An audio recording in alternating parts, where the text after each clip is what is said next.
in a statement first obtained by Fox News Digital. So the reason that Rep. Green obviously stuck around through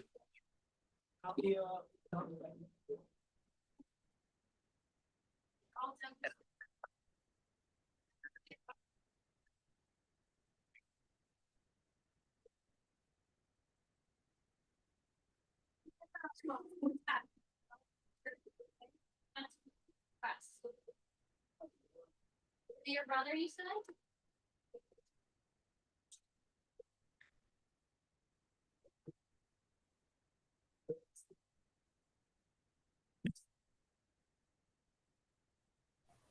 Hey, Christine. Hey, how are you? Hey, we're streaming now, so finally got it up and going. Let me just check something. Hit record, start recording. Recording in progress. Yeah, there we are. And hi, YouTube. So yeah, I finally figured it out how to get all this stuff. Okay, we're doing the live stream to YouTube, to our channel. So anyway, I was caught up, and as you can see by my scrubs and the hospital look behind me, I'm still at the hospital.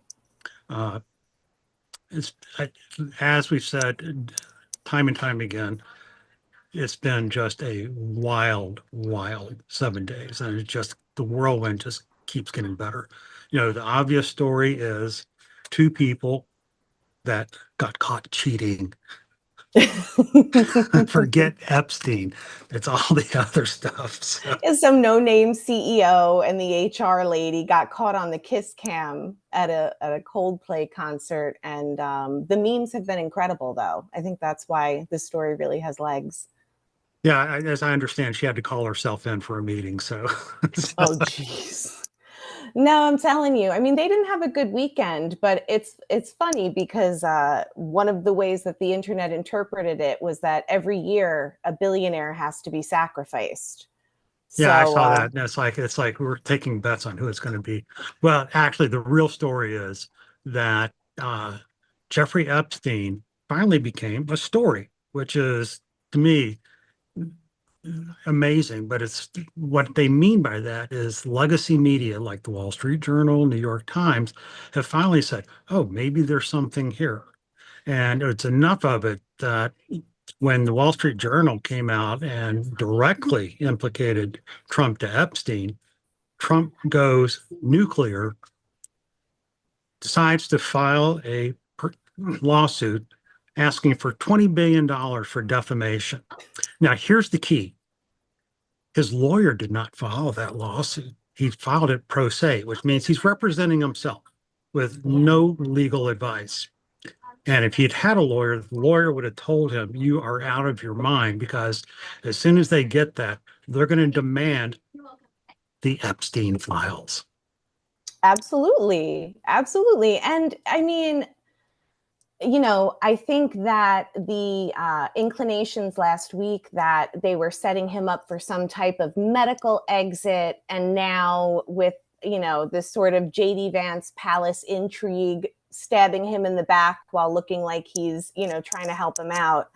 I wouldn't be surprised if they, like, it's just making him look crazier and crazier, I guess, is the fact that he would file a lawsuit himself. And also, though, too, is that I get the impression that Donald Trump does not give a shit about paperwork. So I can't see him actually doing that with no help. Like, yeah, he may have filed it not with counsel, but I wonder if there was somebody goading him on the sidelines to do it. I know this, I mean, to me, this sounds like something where he just flew off the handle, and, you know, that's his go-to move is to sue people and, you know, try to get them to submission, except he's suing one of the richest men in the world that also owns tankerfuls of ink that can literally, you know, I made you, I can destroy you. And knowing how those guys think, Murdoch is going to relish taking him down. And all he's got to do is just say the word, and all of a sudden, all those positive stories go away. I mean, they've already started to trickle away. He had a puff piece with Lara Trump I think, over the weekend, which barely even blipped on anybody's radar because of all the bad news. I mean, that nobody even really cared. But I mean, I'm so cynical that I almost think that this was the plan all along. Let Trump take the blame for all the crazy, politically inconvenient shit that they wanted to get done, then kick him out and say he was crazy, but then don't actually fix anything either once somebody else is back in. I mean, I wouldn't be surprised if this was just completely engineered by Silicon Valley billionaires from the beginning, with the help of some traditional billionaires like Well, Rupert I think Murdoch. the idea is they were going to try to get them past January of 27, or is that right? Yeah, 27. So Yeah. that way, JD Vance could finish out the 2 years and then go for two more terms, serving a total of 10 years. I mean, that's what they're thinking. Yeah. That they can have somebody that they own lock, stock, and barrel. Yeah. And They, the fortunate thing is JD Vance is not very likable. And no. he's not liked by, the true Magonauts. Uh, he, just is one of these self-serving, climbers that will nuke anybody to get ahead. And he goes from being, Mr. Socially Conscious to the most racist white guy you've ever seen, because that's what's working. Throwing his own wife under the bus. I mean, to kowtow to these people. And he's soulless is really what it is he's a bit of a sociopath. And unfortunately, though, his shadow president and mentor, Peter Thiel, is also has a lot of influence over the biggest surveillance arms in the public and private sector. So I do think that they would be slightly more competent and effective Yeah, at the yeah, oh, things yeah, that they do want to absolutely. It's do. like JD Vance in charge is scary. It is scary. And I also think there's an element of it where they've gotten us to a point where a lot of people are very tired. And if he were to just behave normally for a month or two, I think it would lull people into a false sense of What, security. Trump acting normal? There's no No, I chance of think that. JD Vance, like let's say JD Vance takes over and then for a month or two, he just acts normal. He just is like, okay, Okay, things I have been follow you. crazy. Let's try to heal the country or whatever.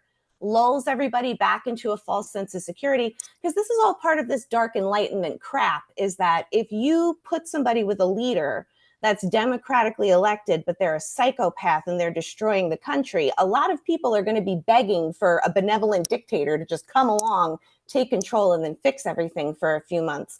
And I could see that being a sneaky way that they try to usurp power, is by lulling people back into that false sense of security after putting us through that chaos for the last few months. But I mean, when you game it out, it's actually beneficial for the Democrats to have Trump stick around at least till the next election. Yeah, Yeah. I mean, he can do a lot of damage between now and then, and the more cornered he gets, the more he's going to lash out, the crazier. I mean, although I mean, he's gone around and hit every crazy bell that you can hit that he's done in the last 30 years. So unless he comes up with some new way to insult people, based on their ethnicity or religion or something like that. So I think he's pretty well hit them all. So Yeah. Well, I mean, wouldn't that be the trope though? Is, the old guy with dementia can't hold back anymore and he starts, no, actually, that's exactly what's going on. yep. You know, Yeah. that's always been the case. When you're crazy, how do you know when you're demented? Well, you Because don't. yeah, well, yeah, you don't, but I mean, how does anybody else around you tell? Because you've been acting like this. It's just that he's doing it with less of a filter these days, which is scary. It is scary. And I mean, there, like you said, there's been so much this week. Like, for example, we barely even have a chance to think about the fact that we just did that prisoner swap in Venezuela. And we got back 10 political prisoners. And now Venezuela is launching an investigation into Bukele. And I think that that is going to be very interesting for people like Kristi Noem and Marco Rubio when Trump is no longer around. And will somebody like JD Vance give them a pass? There won't, we won't be sending them to Nuremberg, but there will be an equivalent, and these guys are not going to be protected, and they're not going to have any moral, legal, ethical basis to stand on. And it's, I don't think we're going to be, hanging them and sending them out to shoot them. But as far as their political careers, they might as well be shot. It's like nothing big. It's just like all this happening. Yeah, and I mean, that's what it should be. Their careers should be over. I don't see how anybody who was involved in this administration ever saves face. I mean, even that's it. Like, in some ways, I'm kind of glad that he's around because upset about that. he somewhat knows what he's doing, but I can't understand why anybody who is concerned about their legacy or career would participate in this administration. So, I mean, I don't know what these people are going to do. And that makes them desperate. Yes, it does. I'm actually going to come over here. It's like they're having a conversation. So don't want to catch any of that. Yeah, HIPAA violations and all. So no, we definitely don't want that. This isn't Doge, okay? Can't be doing that. But anyway, one of the other things I was thinking about is you're starting to see some of the, they're not even mainstream Republicans, but the ones that see what's coming.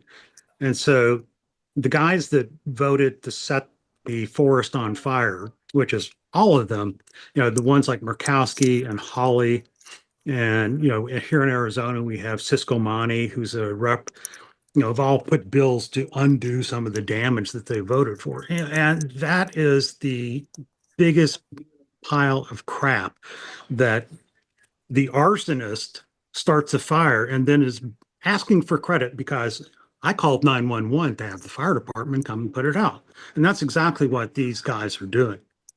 So that, they'll be campaigning, well, I put this bill in, and that's where the rest of us have to make sure that, no, you do not get to do that. We're going to tie you to all the stuff that you did to get us there. You could have stopped it. You could have had a vote of principle, before then. You don't get credit for, your morals and ethics, trying to put out a fire you started.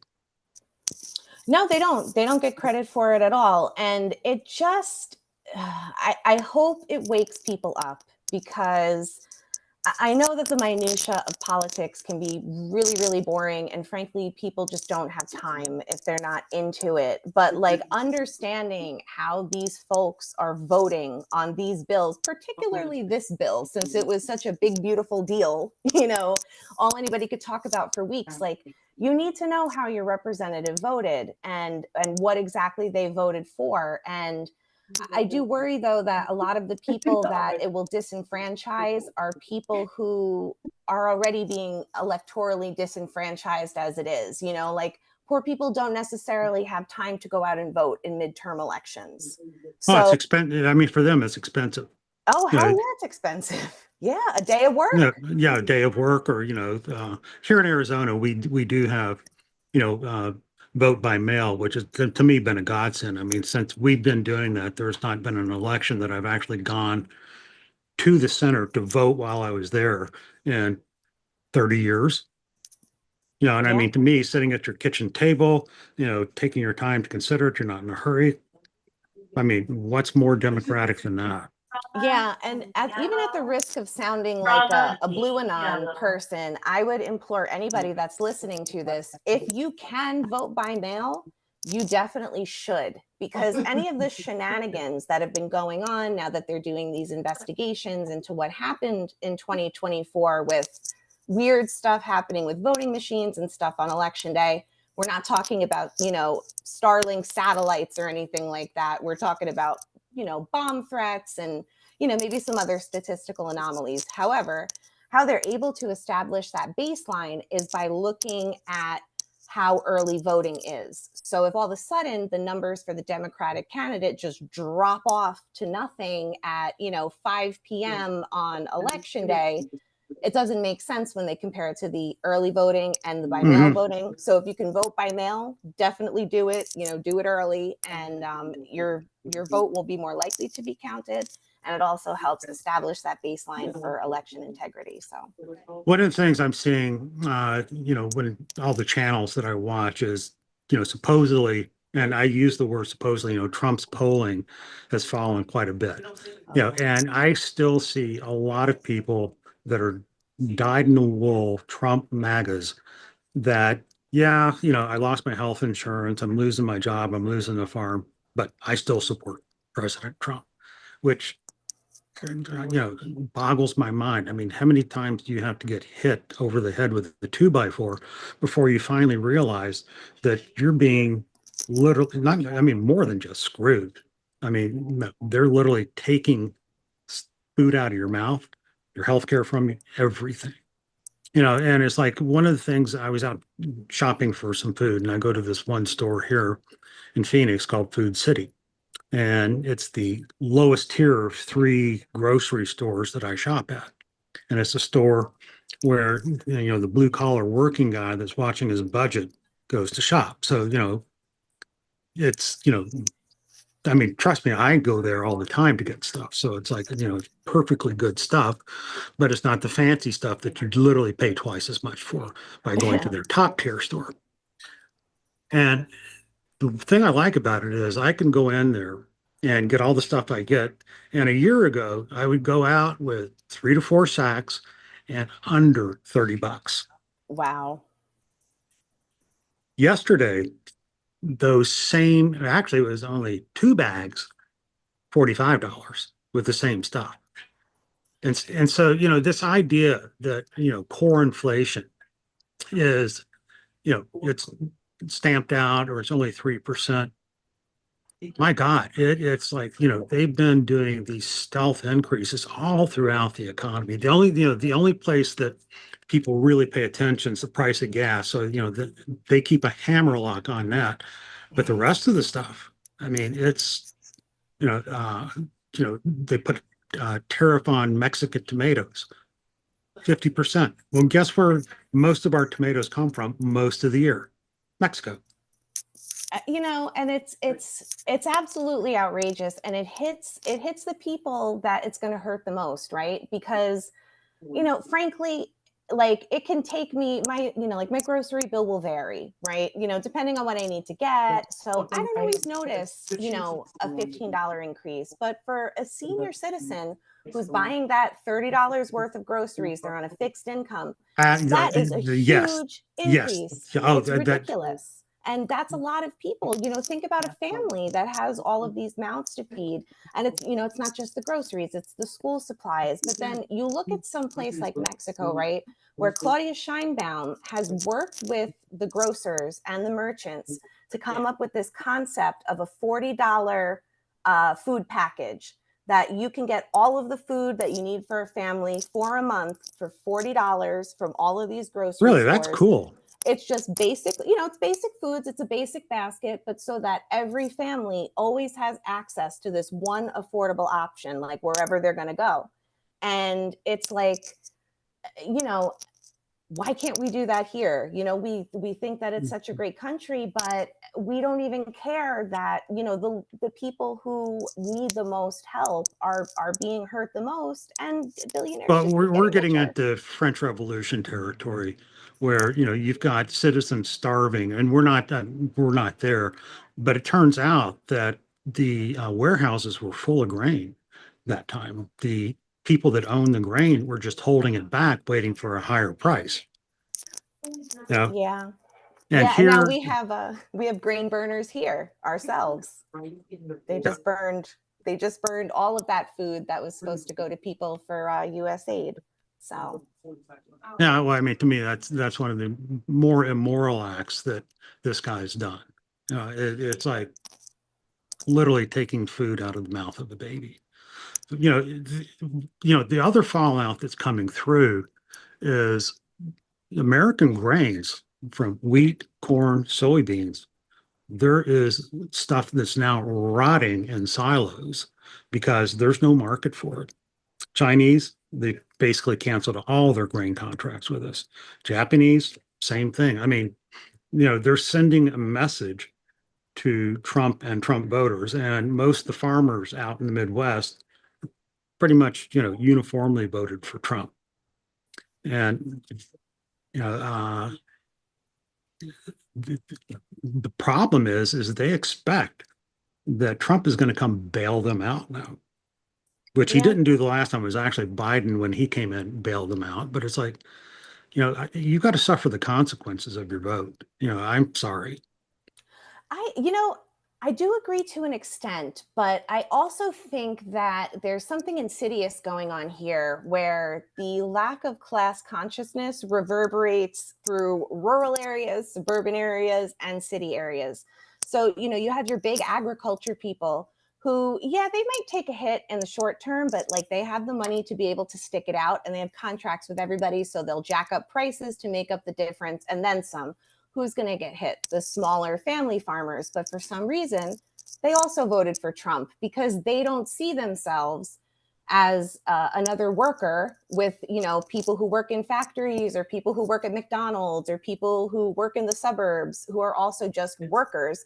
They identify with those big ag billionaire farmers because they're all farmers, regardless of whether or not you're a generationally wealthy farmer who can weather and benefit from recession circumstances, or if you're a first generation farmer or, a farmer that just doesn't have wealth like that, and you're not going to make it Well, through these time what I'm periods. seeing is all these smaller farmers, and I mean, guys that, 1,000, 2,000 acres, which in the scheme of things, especially in the Midwest, is not huge.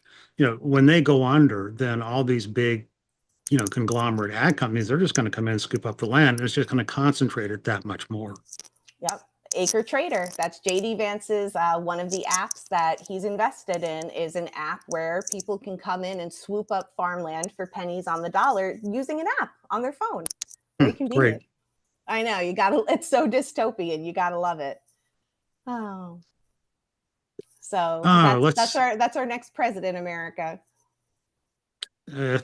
Yeah, I mean that the unfortunate thing is that some point in the next 4 years he will be president because either Trump gets deposed in a soft coup by Peter Thiel and the oligarchs, or he gets 25th Amendment because you can't weekend at Birmingham anymore, and it's getting very hard to hide what's going on as it is, and it's like everybody in the medical field, we're looking at it, and it's like this is venous insufficiency. Please, I mean, it's like this is a load of crap, and all the bruises on his hands.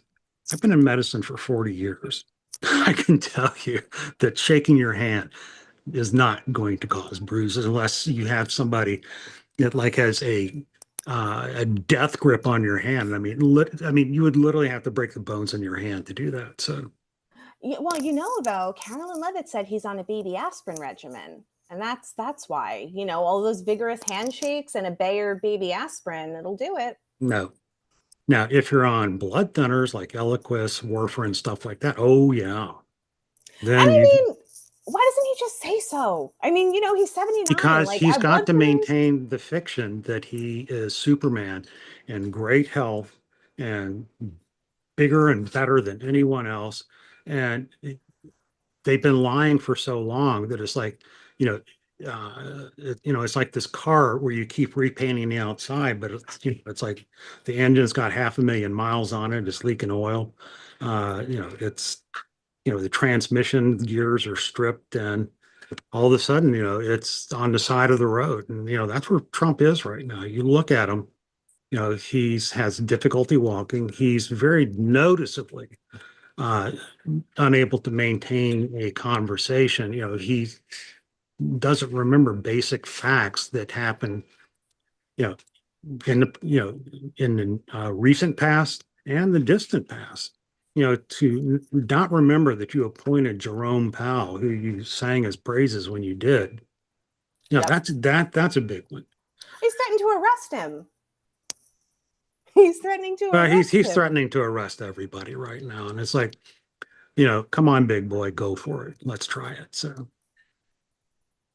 It's but the thing that's worrisome to me is like the stuff that's going on with border control and ICE out in California. And, it's, you've seen little perks where, they had the guys get into it.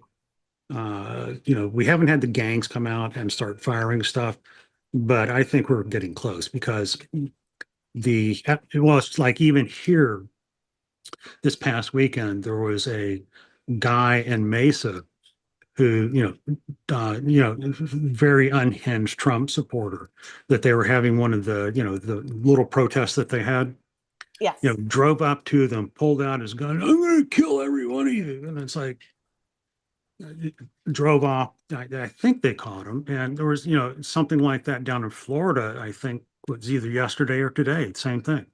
I didn't hear about that one yet, but it wouldn't surprise me because these people, there was something similar I heard up in Oregon, in Portland, where people are going and they're threatening people at these protests.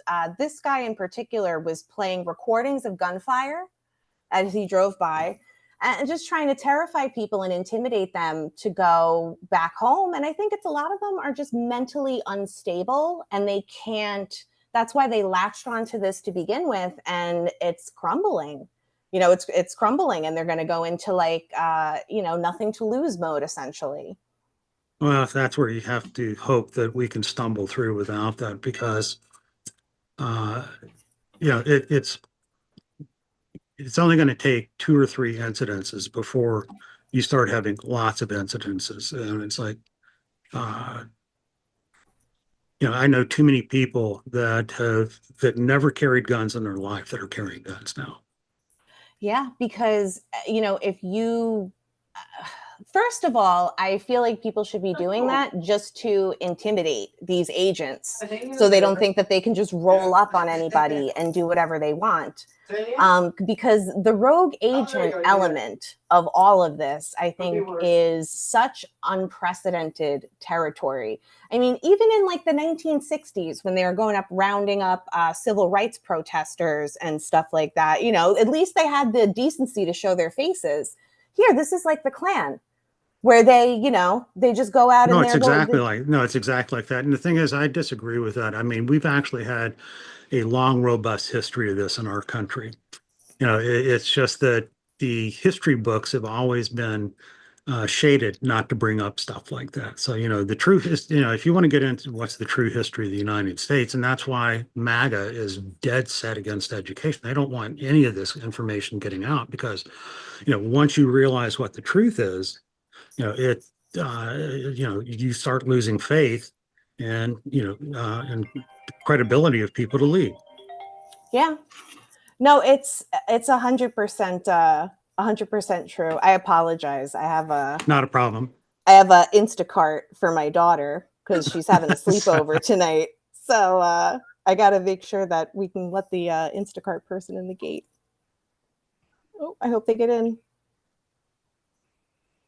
It sounds like they did. I have the worst gate at my apartment building. I can't wait to move. But in any case, we do have a lot of stuff in our history that's like this. And one of the reasons that the textbooks are so bad is because one of the biggest states is Texas. And a lot of textbook companies tailor their textbooks. Pretty much all of them do. Yeah, to make sure that they can sell them in that market. And I mean, even before this, there's a great podcast out there. It's called Politics with Mom.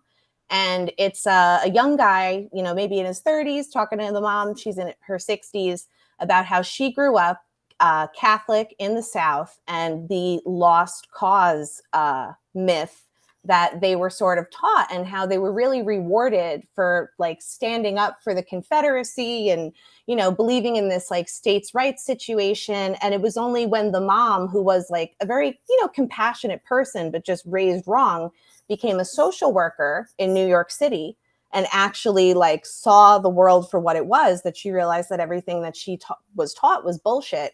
And I think you shared a video with our group offline, Ed, that was really honing into that idea, is that we essentially let the Confederacy get away with the Civil War, and it's never ever gone away since then. Which is So why I'm not willing to give the MAGA people a pass this time.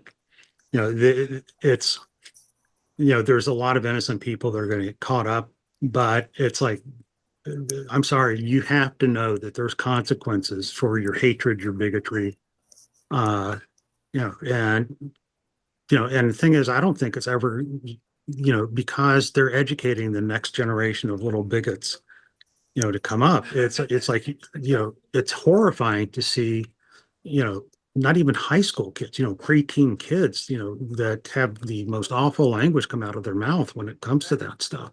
And by that time it's too late. it is. No, it is, because then you got, Andrew Tate and all of these people who just, they're offering that, just like a gang, you know what I'm saying, where they're offering them that sort of, something to do with their life, somebody to be like, they're not sure who to be in a world where we have like equality and egalitarianism. And like, so instead of figuring out ways to adapt everybody to that world and bring everybody up, there's this narrative that for some people to get ahead, other people have to be left behind. And I mean, it's always the zero sum thing. It's not the, it's like, if you look at it, you do that, you actually build and make it better for everybody. But at the same time, that means that you're going to have fewer billionaires. oh my God, what a crime. And like, you make such a good point though. It does make it better for everybody. Like when you think about the ADA, which I think just celebrated 35 years the other day, the Americans with Disabilities Act, stuff like those ramps on the sidewalk so that people with wheelchairs can get down, make it better for everybody. It makes it better for people on bikes, rollerblades, people with strollers, people with a I can grocery cart. tell you that I was there, and just coming into my own politically, and that was a massive fight. I mean, it's going to destroy our country. I mean, the same arguments that the Republicans have been using, since time immemorial. And, and definitely they're not the Republicans of 1864. That is long gone. The conservative people that want to keep whites in control and keep women out of politics, which is that's what they want to, when they say we want to go back to the good old days, that's exactly what they want, which Yeah. is mind-boggling. And you see these, I've been seeing these things online, and there's women that it's like they bought into this, and it's like, what planet were you raised on? It's like, where does this come from? They don't get it. They just actually truly don't appreciate the consequences of what's going to happen, because they think, well, the way that I'm living right now, I have these beliefs, my husband has these beliefs, and like everyone we know has these beliefs, and we're all fine. Like, I don't think that they think it's going to happen to them. Just like, the Cubans didn't think they would be the ones to get deported. And just like the farmers didn't think that they were going to be the ones to get screwed. It's the same thing. And I also think that you learn to feel safe, right? Like, so like, I have a confession to make, right? Sometimes when I'm feeling a little bit, I don't know, like I need security, I watch Dave Ramsey. I watch Dave Ramsey. Why? Because he kind of looks like somebody that could be my grandfather, and he has very distinct ideas about what he's going to do, and this plan is going to work. And you have a really big problem, you're $1 million in debt. Well, all you got to do is, sell your truck and eat rice and beans for a few months, and you're going to be fine, and God's watching over you, or whatever. I think that there's a part of that, right, where they just think, I trust this person, and if I listen to them, I'm going to be safe. Why do they trust that person? Like, they're not really in touch with that because they look like me, because they sound like my grandfather. Like, you know what I'm saying? Like, so Yes. that's what they're looking for, is they just want that security. But that's the problem, is we can't run a country on safetyism and making everybody feel precious and safe. That's not freedom. That's not liberty. That's not equality. Well, I'm going to have to take off here in a minute, so I'm going to have to cut the show off a little bit earlier than we normally do. You have any final thoughts before My the final crazy? I mean, okay, let's see if we can game out. How crazy can it get between now and next Monday? Because I don't think anybody had the kiss cam on their 2025 bingo card. So, the Epstein files, I had that one in there, but it's like I kept putting in year after year after year. So finally it hit. So, Yeah, you know what I think is going to happen is that there's going to be a kiss cam photo of Donald Trump and Jeffrey Epstein from 1996. That's released. That's those how have already crazy. been out there. So it's like, uh, it's not, the thing is that Trump has lost the narrative. He's lost control of what's being done and what's being told. And it's not coming from us. It's coming from his supporters who he's throwing under the bus and running over them and then backing up and doing it again. And That's what he's doing. I think that the key is how many times can you crap on somebody before they finally grow a spine and say, you know what, I've got boundaries. I mean, it's like they're not great boundaries, but they're boundaries. Yeah, I don't know because that would require admitting that you were wrong.